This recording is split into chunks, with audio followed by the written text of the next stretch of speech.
السلام علیکم اسٹوڈینٹس، میں آپ کی اردو ٹیچر انشو گپتا میم بول رہی ہوں۔ تو آج میں آپ کو 10th کلاس کو جگنو جو ہے نظم، اس کا دوسرا لیکچر دے رہی ہوں۔ یہ نظم جو ہے وہ لکھی ہے ڈاکٹر سر محمد اقبال نے۔ تو اقبال اس نظم کے ذریعے یہ سمجھانا چاہتے ہیں، میں نے پہلے بھی آپ کو سمجھایا کہ اس دنیا میں ہر ذرے کو اللہ تعالیٰ نے کوئی نہ کوئی خوبی عطا کی ہے، چاہے وہ چھوٹی ہو یا بڑی ہو۔ تو ہمیں اس میں فرق محسوس نہیں کرنا چاہیے۔ جب اللہ تعالیٰ نے ان میں فرق نہیں رکھا ہے تو ہم انسان جو ہے جو زمین پر رہتے ہیں تو ہمیں اپنے آپ پر غرور نہیں کرنا چاہیے، کسی کو بھی حقیر اور کمتر نہیں سمجھنا چاہیے، کیونکہ کوئی چیز اس دنیا میں اللہ تعالیٰ نے بیکار اور فضول نہیں بنائی، ہر ایک میں کوئی نہ کوئی خوبی عطا کی ہے۔ اب یہاں پہ جگنو جو ہے، چھوٹا سا یہ کیڑا جو ہے، تو اس میں بھی اللہ تعالیٰ نے ایسی خوبی عطا کی ہے کہ جو روشنی بردی ہے اس میں، تو جو اندھیرے کو اجالے میں تبدیل کرتا ہے، تو اس میں بھی اللہ تعالیٰ نے خوبی عطا کی ہے۔ تو آج آپ کو میں اور 5 یہاں پہ سمجھاؤں گی کہ اقبال نے کیا سمجھانا چاہا ہے۔ تو اس نظم میں اقبال نے تشبیہوں اور استعاروں کے ذریعے ہمیں یہ سمجھانے کی کوشش کی ہے کہ کس طرح سے ہر چیز میں اللہ تعالیٰ نے کوئی نہ کوئی خوبی عطا کی ہے۔ رنگین نواں بنایا مرغان بے زباں کو، گل کو زبان دے کر تعلیم خاموشی دی۔ تو نوا کا مطلب ہے آواز۔ ایک پرندہ جو ہے اس میں بھی اللہ تعالیٰ نے ایک آواز کی خوبی عطا کی ہے، اگرچہ وہ بے زبان لگتا ہے مگر اس میں بھی آواز عطا کی ہے خوبصورتی کی۔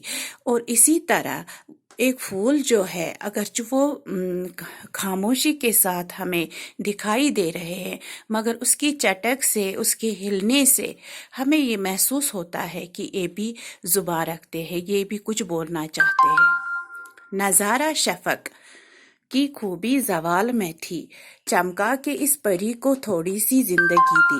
تو یہاں پہ شاعر یہ کہنا چاہتا ہے کہ جب سورج ڈوب جاتا ہے آسمان پر تو جو سرخی چھا جاتی ہے، تو اس میں بھی ایک طرح سے آسمان کو جو زوال پیدا ہوتا ہے سورج کی وجہ، مگر یہ تھوڑی سی زندگی جو اس میں عطا کی ہے، شفق کو تشبیہ دی گئی ہے ایک پری کے ساتھ کہ اس میں بھی تھوڑی سی دیر تک یہ سرخی چھا جاتی ہے آسمان پر، اور اس کی وہ پھر سے ایک طرح سے آسمان جو ہے صاف ہو جاتا ہے۔ جب سورج ڈوب جاتا ہے تو سرخی چھا جاتی ہے مگر تھوڑی سی دیر کے لیے، مگر اس میں بھی نظارہ پیدا ہوتا ہے۔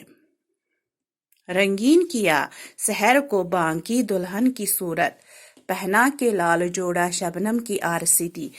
تو اللہ تعالیٰ نے صبح سویرے کو ایک دلہن کی طرح سجایا ہے۔ جب ہم بیدار ہوتے ہیں پہلے اندھیرا ہوتا ہے، صبح جب ہوتی ہے تو وہ بھی ایک طرح سے خوشگوار موسم ہوتا ہے، رنگین ہوتا ہے، اس کو اللہ تعالیٰ نے ایک دلہن کی طرح سجایا ہوا ہوتا ہے۔ جیسے لال جوڑا پہنا دیا ہے اس میں، شبنم کا لال جوڑا اس میں جیسے پہنا دیا ہے صبح کو، اور وہ رنگین دکھائی دیتا ہے صبح سویرے، صبح کا موسم، تو دل کو ایک طرح سے لطف حاصل ہوتا ہے۔ سایہ دیا شجر کو، پرواز دی ہوا کو، پانی کو دی روانی، موجوں کو بے کلی دی۔ تو یہاں پہ شجر ہے درخت، ایک طرح سے درخت کو بھی ایک طرح سے سایہ دار بنایا، جو سایہ دیتا ہے ہم جیسے انسانوں کو، اور پرواز دی ہوا کو، اور ہوا جو ہے اس کو پرواز دی، وہ ایک جگہ سے دوسری جگہ جو ہوا چلی جاتی ہے خوبصورتی کو لے کر، خوشبو کو لے کر، پھولوں کی خوشبو کو لے کر، اس کی پرواز جو ہے بہت دور تک ہے۔